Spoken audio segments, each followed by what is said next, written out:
Let's start with the big thing. Every company you compete with is about to get really good at sounding impressive. Not just some of them, not just the big names, not just the cool companies. I mean, like all of them. Better career copy, better recruiter outreach, better manager talking points, better candidate nurturing, better videos, better role descriptions, better social posts, all fast, cheap, polished. And there is nothing you can do to stop it. It's not a prediction, it's just math, which means we are walking into a very strange future. For the first time, sounding good is about to become one of the least valuable advantages a company can have, right? That's what we're here to talk about. Not AI is coming, we all know that, it's already here. Not content matters, of course it does. Not even an employer branding is important. If you're here, you know this already. The real story is, when polish becomes really cheap, well, weak employer brands are going to lose their hiding places. That's what's changing. For a long time, employer branding got to live a solid, comfortable, safe life. Decorative, aspirational, campaign-based, a little vague, maybe a little flattering, maybe a little too eager to be liked. A nice career site, smiling photos, a sentence about purpose or growth or belonging, and boom, you're good. People would nod, be polite, and move on. That world is done. Not because candidates got mean, not because design stopped mattering, and not because AI ruined everything. It's ending because several forces are now moving in the same direction at the exact same time. And when that happens, you don't have a trend, you have a real shift in economics. So here's the first one. For years, one of the hidden advantages in branding was really simple. Companies sucked at expressing themselves. They wrote clumsy copy, they made forgettable videos, they said generic things, they did it in boring ways. Their mediocrity protected everybody slightly less mediocre. Now, the worst writer in the world, well, they can rewrite their career site before lunch, and they can do it pretty well. The average company can suddenly look sharper than it actually is. It's still mediocre thinking, it's just wearing a really nice suit. And candidates are not going to be able to tell the difference. And once that happens, well, all the polish in the world stops meaning what it used to mean. It's no longer proving you to be intelligent. It no longer supports the idea that you have a lot of effort here. It doesn't even prove that you're competent. It just proves that someone else had access to the exact same tools that you did and everybody else did. Because AI is an amplifier. It's not a strategy. Feed it truth and it scales signal. Feed it vagueness and it just makes more wallpaper paste. I mean, lots of it. 2, candidates are going to change behaviors. Because when volume explodes like this, when the polish gets super cheap and everybody produces lots more of it, you're going to see more outreach, more role content, more value statements, more employee stories, more candidate nurturing, more beautifully formatted sameness. The candidates are not going to respond to overload like that by being more patient. They're going to respond by becoming more ruthless. They're going to skim harder. They're going to distrust faster. They're going to compare you more aggressively, and they're going to ignore you more often. Candidates aren't going to read more carefully. They're just going to filter harder. In fact, they're already getting better at research, whether you're ready for that or not. A candidate is no longer trapped inside the story that you and the recruiter decided to tell that day. They can start to now triangulate. There's enough information out there that they can compare your claims with your reviews. They can compare your recruiter language with what your hiring manager said. They can compare job posts with other companies' job posts. And they can use AI to summarize all those patterns. They can ask their networks. They can sit in back channels and group chats and DM people and stitch together a version of your company, all without your permission. Your company is not being marketed anymore. It's being inspected. If you do not build the choice system, well, candidates are going to build one for you. Trust itself is starting to change its shape. General positivity used to feel super safe. Just pile on all the rose-colored glasses language you could come up with. But now it starts to feel slippery. You say you care about growth? Great, but what kind of growth? Oh, you say you move fast. Does that mean fast decisions, fast feedback, or just chaos with a lot better branding? You say you have a great culture. Fantastic, but great for whom? You say you value ownership. Do you mean real ownership or ownership until you need approval from like 6 people in a committee to get anything done? The old game let companies really get away with universal compliments. The new game demands specificity. And that's not specificity as a style choice. It's truly a strategic requirement. Because if it applies to everybody, it's differentiating to no one. And if it's provable, if it's not provable, it's just nothing. It's not even positioning. A claim without proof is just a hope all dressed up. Finally, we get to the fifth force, the one that executives probably feel in their bones. And that is confusion is expensive. This is where the whole conversation starts to grow up. Because weak employer branding isn't just boring, it's really expensive. When your story is vague, well, recruiters end up explaining the company manually, one conversation at a time. Hiring managers have to improvise their own versions of the truth. Candidates get different answers from different people. Weak fit applicants start staying for way too long. Strong fit applicants hesitate late. Offer conversations, they get pricier, and managers get frustrated. And all through it, recruiters end up absorbing all the emotional labor the system could never require.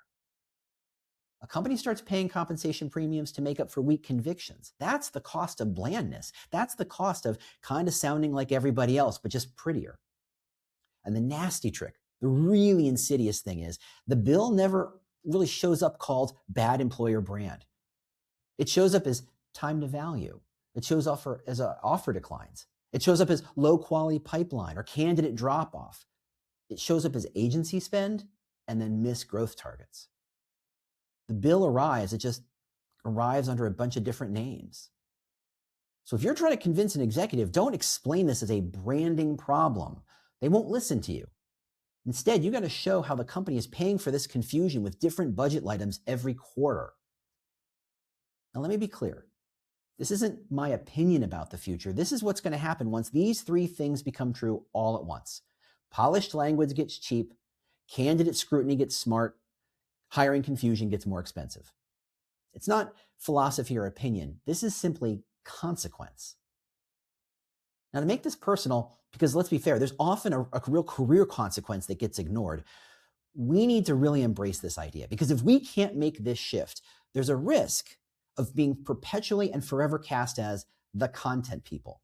You know, the ones who write the pretty job postings, the one who make the career site look nice, the ones who produce really nice assets after the real decisions get made by someone else.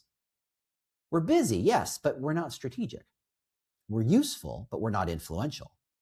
And we're included late, if at all. The risk isn't that employer branding disappears. The risk is that it remains trapped at the level of decoration while the future of business gets discussed someplace else. And that someplace else matters, because executives are already talking about what business is going to look like in 2030.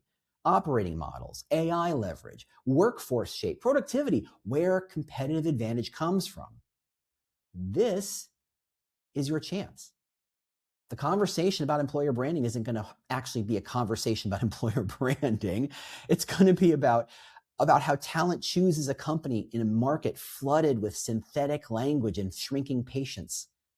This is a 2030 conversation, a business conversation, not a side conversation. And if you can explain that clearly, you get into the room differently, not as the person asking for support for a brand campaign, but instead as the person helping leadership understand where belief breaks. That's power. That's status. That is influence. So let's be concrete about the future.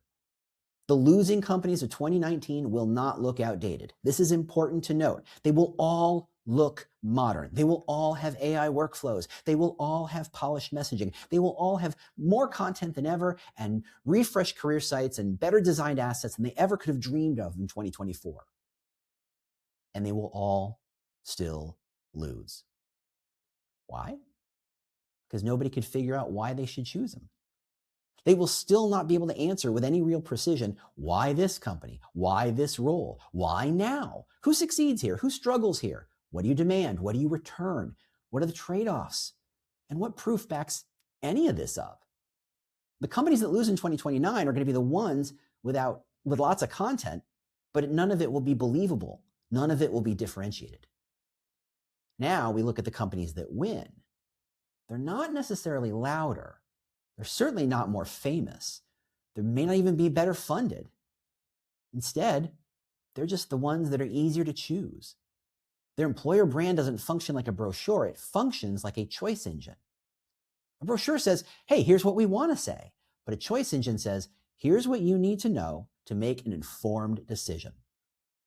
The brochure exists for you. The choice engine exists for them. One talks, the other works. And when winning companies start to build on something like that, employer branding stops being decoration. It becomes infrastructure. Not the paint on a building, not the structure, not the wallpaper you put up, but truly something structural, an expression of the company's DNA. The reason people choose and choose to stay, the reason they push harder, the reason they deliver, all of that is a very different job than what we're doing now. And the time is now.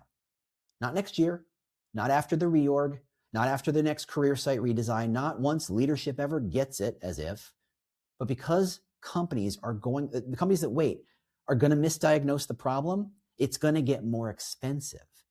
They're going to think they have an attraction problem or a recruiter productivity problem or a sourcing problem or even a pipeline problem. They don't. What they have is the thing that lays underneath all of them, a clarity problem. They're becoming harder to understand at the exact moment the market is becoming less patient.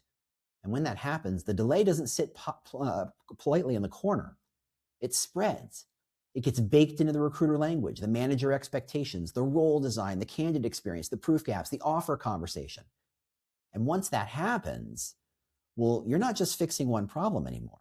You're fixing like 5 broken things all at once. Meanwhile, the world still spins and you got to still keep hiring.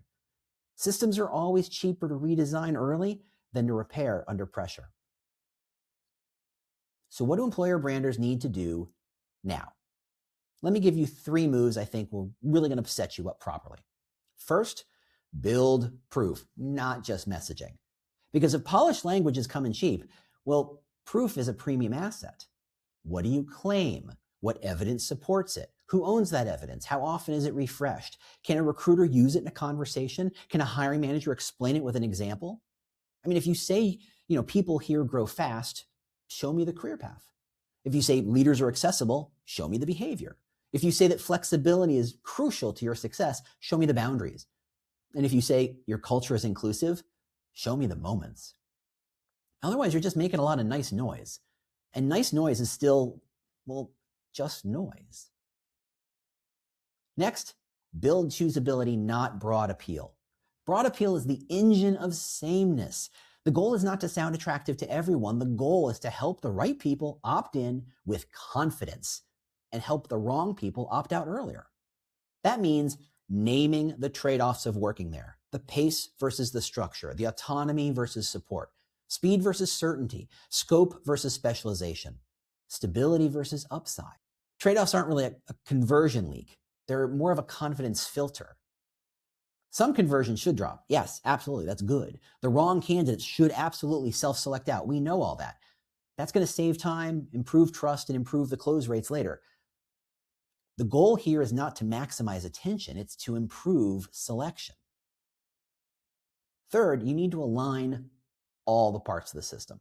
The hiring process is not just downstream from the brand. The hiring process is the brand. If the career site says one thing and the recruiter says another and the manager says a third and the interview process proves none of them, well, the candidate's going to believe what they see, not what you put on a deck. The recruiter call is part of the brand. The follow-up speed is part of the brand. The manager examples are part of the brand. The offer conversation is part of the brand. Candidates are going to judge the brand based on what they believe after contact with your system, not what marketing posts. And once you do these 3 things, you gain a whole new internal language. Not vibes, business language. Clarity, consistency, conversion, confidence, cost, speed. That is how you get invited to the meetings earlier, before the requisition panic, before the budget scramble, before the blame cycle starts.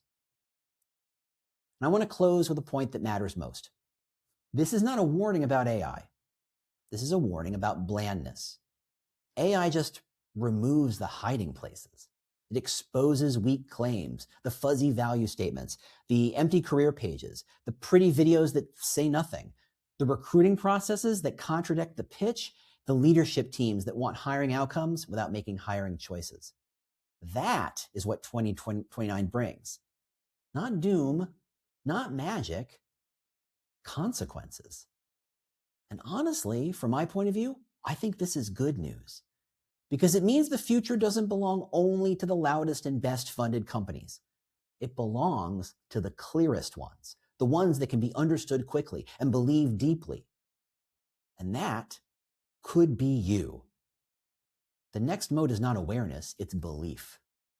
And the employer brand leaders who understand that now have a chance to do something much bigger than just improving the messaging.